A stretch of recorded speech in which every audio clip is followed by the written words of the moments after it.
Sometimes you don't know when someone's finished. I'm done. Thank you. So it was wonderful. I understand you wrote it. Yes. Beautiful. Good morning. My name is Meg Cohen. We have come together today at the Unitarian Universalist congregation at Shelter Rock, and I am honored to be your worship associate. Our guest minister today is Kimberly Quinn Johnson. Reverend Johnson serves as minister of the Unitarian Universalist congregation of South Fork, Bridgehampton. Kimberly serves on the organizing collective board for BLUU, Black Lives of Unitarian Universalism. She also serves on the board of the UU Service Committee and the UU Women's Federation. She serves as president of St. Lawrence Foundation for Theological Education, and she's a member of the steering committee for UU Class Conversations. Before ministry, Kimberly worked as a union organizer, yay, with the UUA. She continues to teach women's and gender education studies at New Jersey City University. Shelter Rock is served by Dr. Natalie M. Fenimore, lead minister and minister of lifespan religious education, and Reverend David Olson, oh, I know that, the Olson twins, yeah. Associate Minister of Congregational Life, and Reverend Israel Bafardi, Associate Minister for Member and Community Engagement. Whether you're a member or a guest, we welcome you. You are all welcome. Whether you are in the pews or watching from our live stream, you are welcome here. No matter where you are from, who you love, what you believe, and all identities you carry with you, you are welcome here. Unitarian Universalist congregations seek to create a safe and loving place for all, a place to be challenged and a place to be comforted, a place to grow in the life-giving waters of community. To learn more about this congregation and Unitarian Universalism, please consider visiting our website at UUCSR.org. Coming up this week at Shelter Rock is Fourth Friday on August 25th, where you can participate in and experience the joy of mindful movement beginning at 6:30 p.m. in the Social Hall and Art Gallery, where we currently are showing pieces of beautiful art from our members of UUCSR. Through September 6th, you can go take in that art. It's wonderful. Always remember that on Thursdays in the Beach Ballroom from 1 to 4 p.m., we play games. Card games, that kind of thing. Our chalice lighting words come today from, oh, this is yours. I'm out of practice, sorry, be patient with me.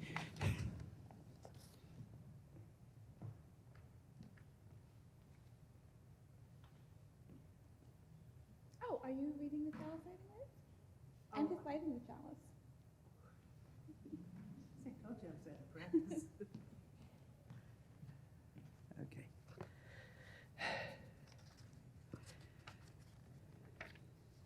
Our chalice lighting words today come from Deborah Burrell. Fire consumes and casts a bright light. May our chalice flame consume our regrets for the past, our fears about the future, and our worries about today. May it light us a path of joy and peace.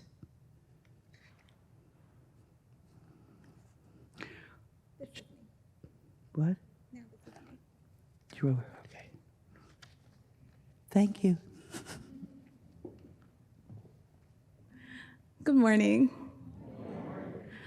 Our opening words this morning come from Krista Flanagan, embracing the unexpected. What if, she asks, everything always went according to plan? At first, we might accomplish more of what we think we need to accomplish. And it may seem less stressful at first, being able to anticipate what happens next. But after a certain amount of time, and that amount of time would vary from person to person, the once comfortable predictability would become less comfortable and, well, boring. If we always know what happens next, we lose the joy of surprise, serendipitous experiences, and the excitement that comes from anticipating the unknown. Friends, let us gather with open, curious hearts, ready to explore the unpredictable, learn from its wisdom, and embrace its beauty. Our first hymn to sing together this morning is number 6 in your hymnal, but also on your screen, Just as Long as I Have Breath.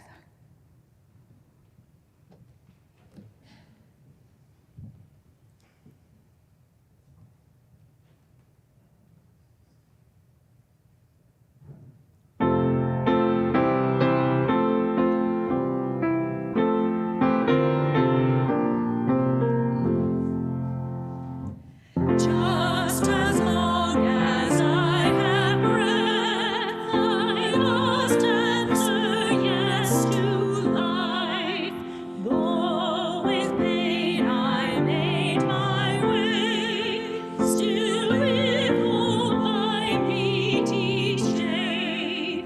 If they ask what I did well, tell them I said yes to life. Just as long as vision lasts, I must answer yes to truth. In my dream and in my dark, always that elusive spark. If they ask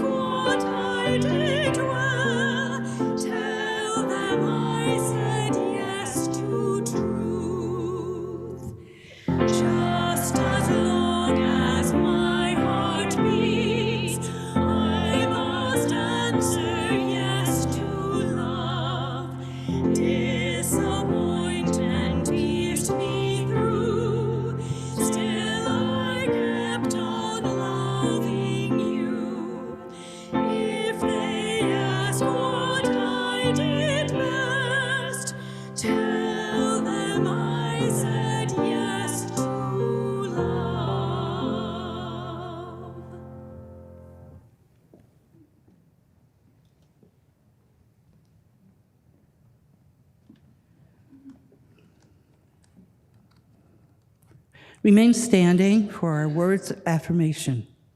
Love is the doctrine of this congregation, and service is its prayer, to dwell together in peace, to seek knowledge and freedom, to serve human need. This we do affirm and covenant with each other. Please remain standing for the song of affirmation.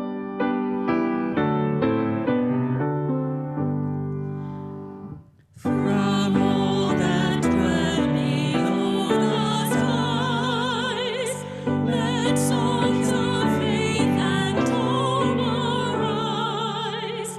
Let peace, goodwill on earth be sung through every land, by every tongue.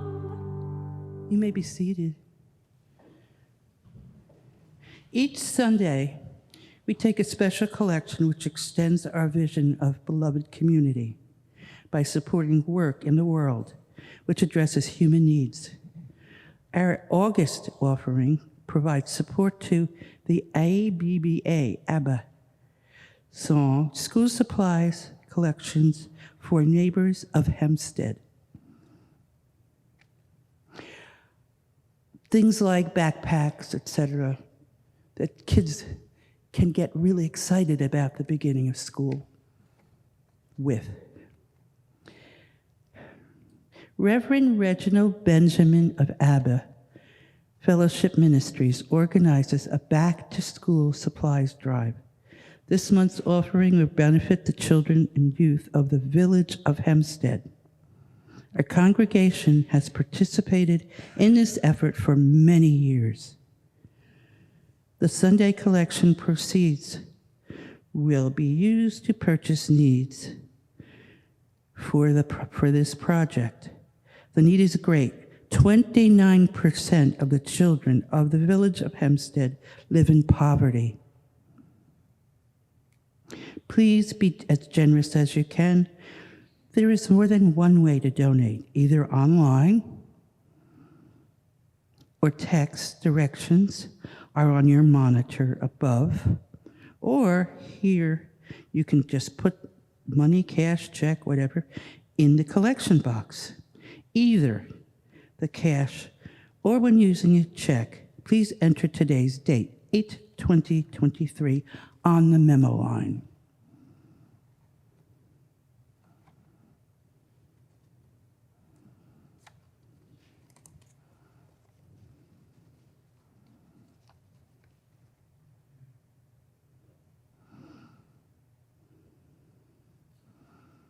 Hymn number 53 is next. Walk the Unfrequented Road.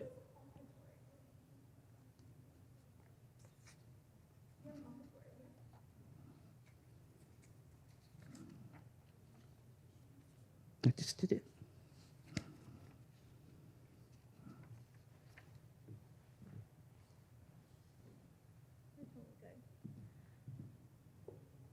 We actually have before him. I want to invite you into this moment of prayer or meditation or reflection, whichever word feels most comfortable for you. To start by taking a deep breath and a second and a third.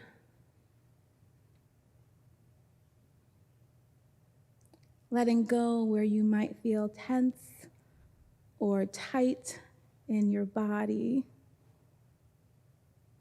or your spirit. If this is the only hour in the week when you get to rest and to be still, this is your invitation to rest and to be still.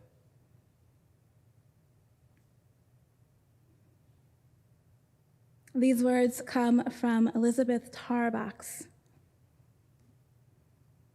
Do not live too far in the past or the future. Live now. in each moment. Expect a miracle. 10 kinds of birds at the feeder, the tracks of fox in the snow. Pick up a magnifying glass and scrutinize the crocuses. See the pollen at the center of the daffodil, life's dust, death-defying life. Be astonished at the flower, arrested by its beauty. Run naked through the garden early in the morning and hope the wild geese fly by. Get silly and laugh loudly with your grandchildren or your grandparents. Refuse to leave the dead behind, but bring their memory to all of your chores and games and corners of quiet, warm tears.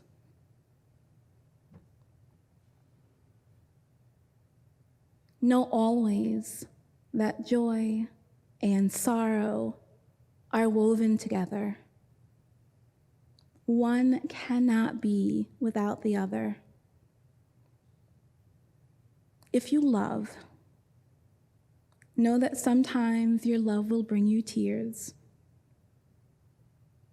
If you grieve, know it is because at some time you were willing to love. Do not be afraid of today, but expect life. This next hymn for us to sing together, seated if that feels most comfortable for you, rising in body or spirit if that feels most comfortable to you, is number 53, I Walk the Unfrequented Road.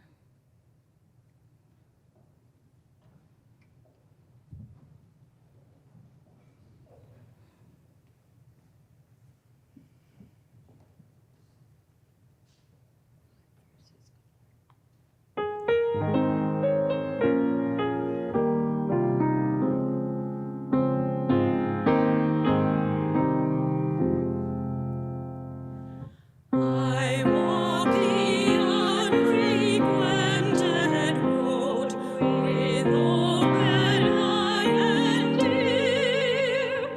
I watch a field overload the bounty of the year. I filch the fruit of no one's toil, no trespasser am I, and yet I reap from every soil and from the boundless tide. I gather where I did not sow, and by the mystic sheaf, the elder ere the rivers flow, the rustle of the leaf. A beauty springtime never knew, haunts all the quiet ways, and sweeter shines the landscape through its veil of autumn haze. I face the hills, the streams, the wood, and feel with all unkin. My heart expends their fortitude, and peace and joy flow in.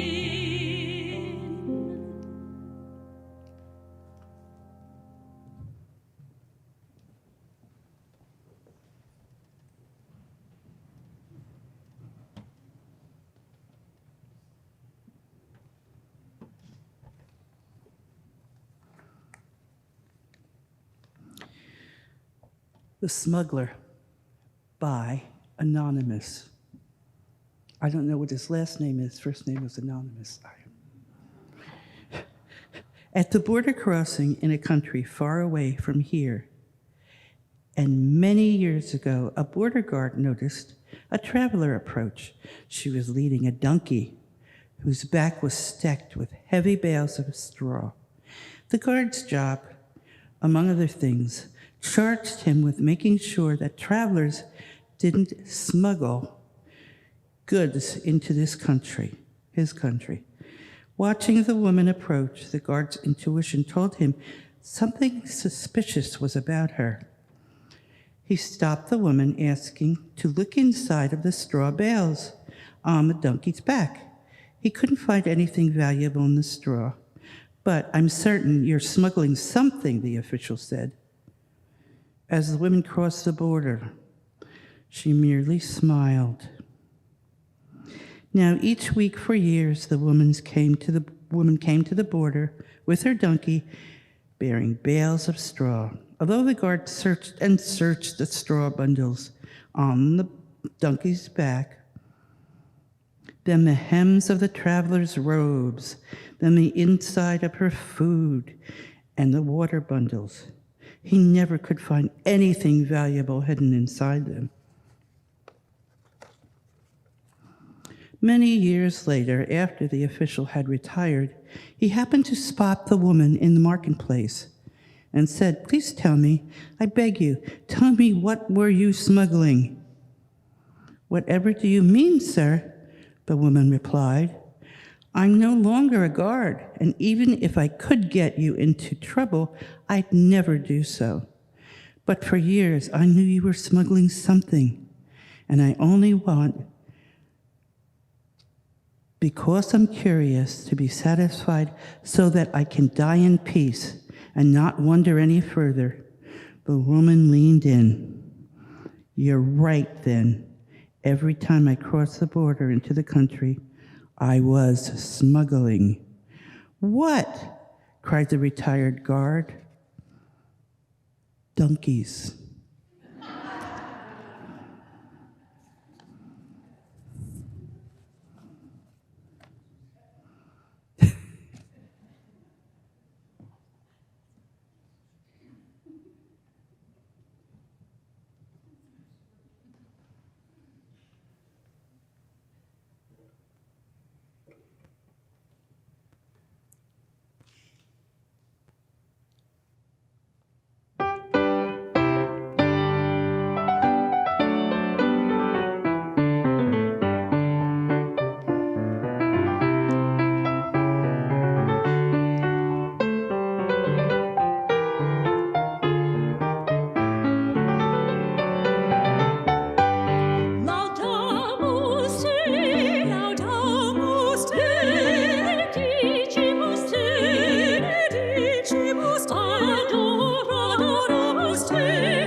donkeys.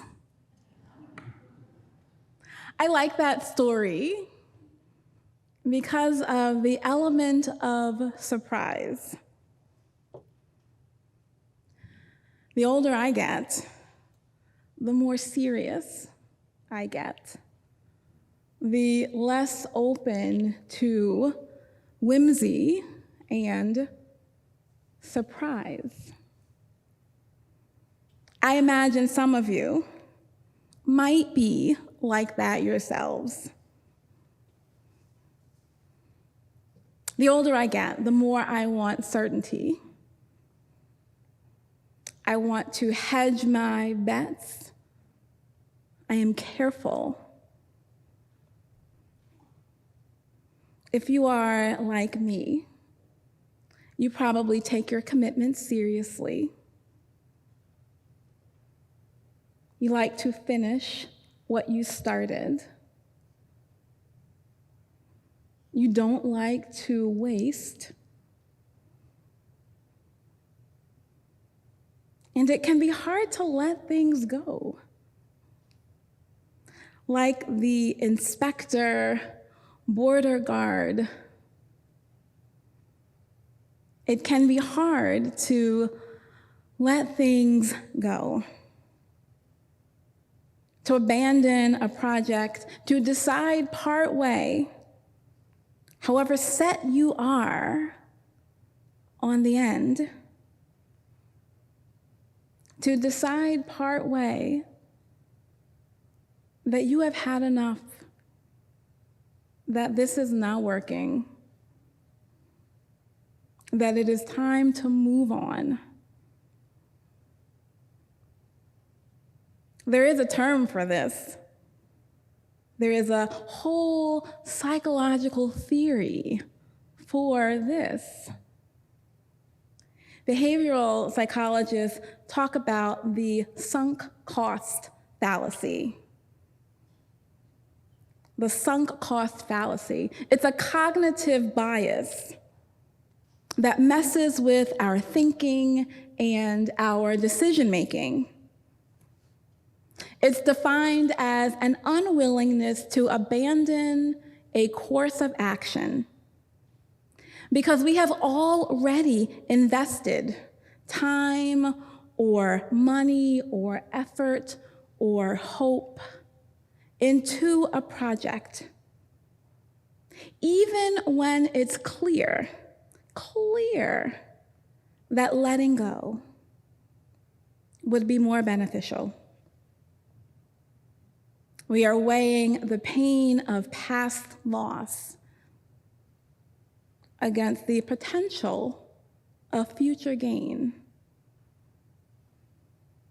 And the pain of past loss wins every time. But for our country Western fans, as the great sage Kenny Rogers tells us, we have to know when to hold them and know when to fold them. This happens in gambling, not just poker. There's a sort of urban legend, right? If we think about gambling, of the person who's playing a slot machine and you're just putting in quarters. The hours are piling up. Nowadays, you don't even have to put in quarters. You just have to pull, I think you just push buttons now. I don't gamble. But the urban legend is the person is spending hours at this machine waiting for it to pay off. And as soon as they give up and move on, the next person at the machine hits big. We don't want to be the one who gives up before the next person hits it big. Or maybe for you, you are the one who, once you start a book or a movie, even if you can tell halfway through or 10 minutes in, a chapter perhaps, that this is not for you. You have already bought the book, you have already bought your ticket, you have already invested your time, and you feel as if you must see it through.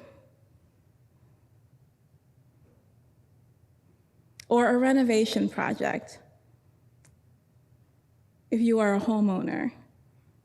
I'm seeing smiles. The renovation project where you have a plan and you have an estimate, and the further you go into this project, the more time starts to rack up, the more cost starts to rack up, and maybe at some point it occurs to you that you should get out. But you do not get out because you have invested already. For me, it was my car. If you go out in the parking lot right now, you will see that I have a beautiful new to me hybrid car. But I had my beloved Ford Focus for 18 years. And the longer I owned this car, the more I threw good money after bad into this vehicle. And every time I put more money into this car, it made it harder and harder for me to let it go. Even when the wheels of the car, one wheel of the car literally, and I mean this in exactly the way I'm saying it, literally fell off on 495. Even when the wheel literally fell off the car, I still drove this car for 5 more years. Because in for a penny, in for a pound, the more I put in, the harder it was for me to let go of the idea of this car in my head. I wonder if, as a congregation, you can think of a project, a thing, an idea, a plan that you have held dear, that even when it was clear, it is time to reassess, you still could not let it go. You might know about the Concorde plane. This is possibly the most famous example of the sunk cost fallacy, so much so that when you look up sunk cost fallacy, it is often called the Concorde fallacy. The Concorde plane was going to be revolutionary and groundbreaking. This commercial jet aircraft that could go twice the speed of sound, a joint venture between the state, England and France, and private industry. It would go from New York to London, London to New York in 3 hours. That is less time than it takes me to get to New York from the east end of Long Island. From London to New York in 3 hours. The original estimate of the Concorde was $1.5 billion. It eventually spiraled up to $9.5 billion. And clearly, early on in this project, it was clear to everyone that it would cost more than they thought it would cost. But they continued on, perhaps thinking we can recoup some of the loss.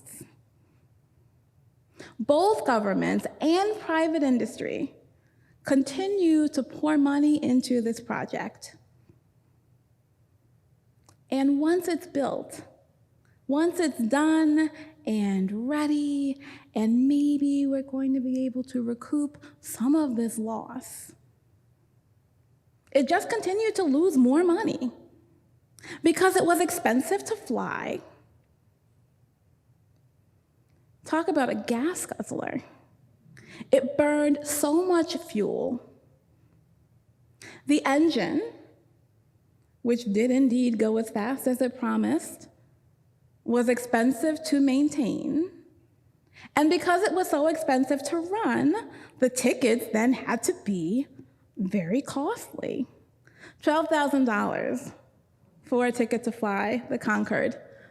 And so yes, who's paying $12,000 to fly across the Atlantic? And so now they're flying this very expensive plane, half full, with very expensive fuel and very expensive maintenance. Once it started to fly, it was obvious that this plane would never be able to recoup the cost that it took to make and then to continue to run. And it wasn't until an accident that killed hundreds of people that the Concorde finally stopped flying. You might be more familiar with the Vietnam War. What started out as indirect military aid, in 1965, its weapons, then escalates to a commitment of troops.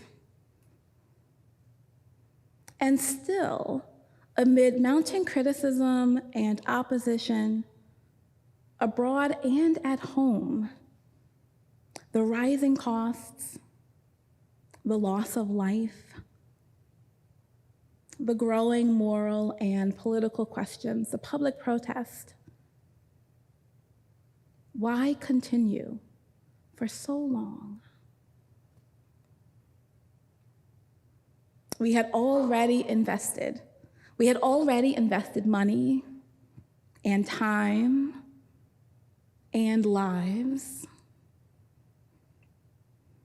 So often in war and conflicts, it is that investment of money and time and lives that keeps us in. We believe that the best way to honor the cost is to see it through until the end. Behavioral economists will tell us that it is unwise to make decisions based on what has already been lost. A sunk cost, they tell us, is one that we cannot get back. It is spent, it is lost. There is no reclaiming it. It is irrational, they tell us, to base our decisions on past expenditures. We should be making decisions based on current options, future possibilities.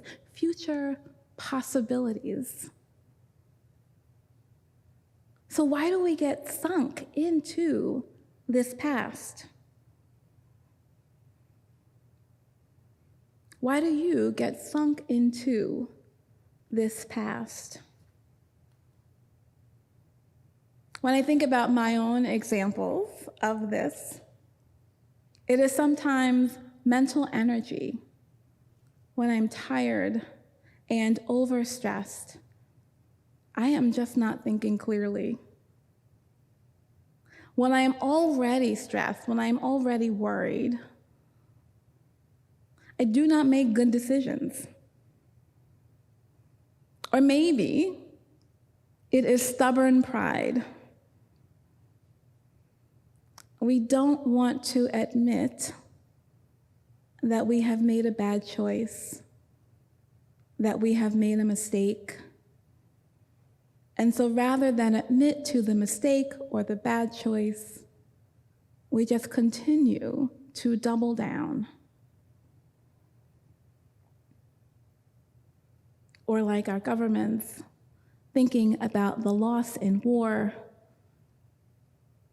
We are emotional beings. We experience regret and guilt. There is another psychological explanation: commitment bias. The way that commitment bias works is that once we make a choice, our brains are wired to continue with this past choice, this past commitment, even if and when it no longer serves us, even in the face of new evidence that this is not the best course of action. Think about how many times you are encouraged to subscribe, not just to do something week by week or month by month. Because once we subscribe, once we make the commitment, it is so much easier, so much more comfortable for our brains to continue with the past choice than to disrupt that path and make a different one. Or maybe we are sunk in the past because we are afraid of the unknown, because we are afraid of the unknown, the plan that we know, even if not going well, is a plan that is laid out, compared to the vast open future of possibilities, where there is potentially reward, but also danger. So how do we get out of this fallacy, this cognitive bias? How do we get out of the muck of the past? One way is to think of our endeavors not only in terms of the end project, the finished goal, but as a series of segments, not just one end, but many ends along the way. And so as we get to an end along the way, each stopping point, each pause, each segment is an opportunity to reassess, to reevaluate, to celebrate a win, but to also acknowledge a failure. And I thought of all kinds of euphemisms that I could use for failure, but I want to say failure because sometimes what this means is that we acknowledge a failure, and that's okay. But we stop, and maybe by stopping, we find a different way to get ourselves back onto that track or back onto a different track. We can, instead of thinking about the end, celebrate the process. I have a good friend who was married for about 30 years, and after 30 years of marriage, decided to end it in divorce. And she refused to frame this divorce and the marriage as a failure. Instead, celebrating the 2 children that they raised together, celebrating the many, many years of love and care, and acknowledging the ending as just that, an ending, not a failure, but an ending to a thing that was beautiful and fruitful. And recognizing that the ending of something that was not working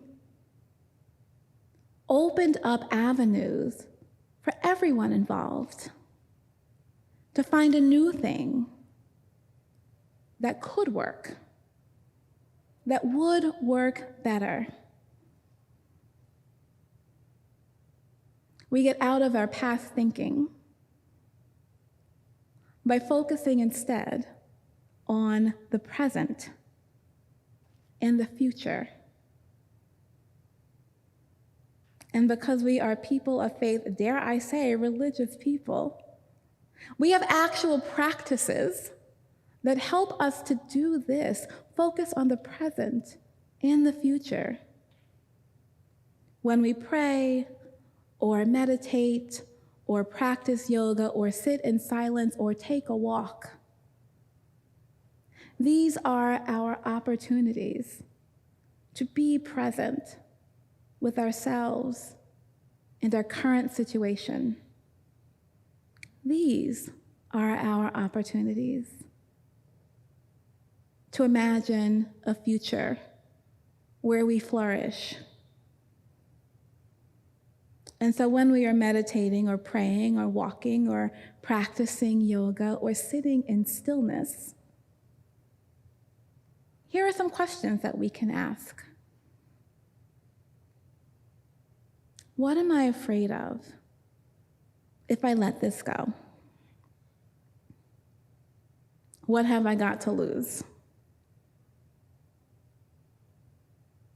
But also, what is possible? What is possible if I let this go? And here's the best question, because it encourages us to be countercultural. We can ask ourselves, how am I measuring success? Behavioral economists will measure success in terms of qualitative differences. Quantitative differences, that's the key difference. Quantitative metrics. Is this more profitable? Does it save more time? Does it save more money? And we can measure success in different ways. Am I serving in the way that I want to serve? Does this bring me joy? Is this in line with my values? How are we measuring success?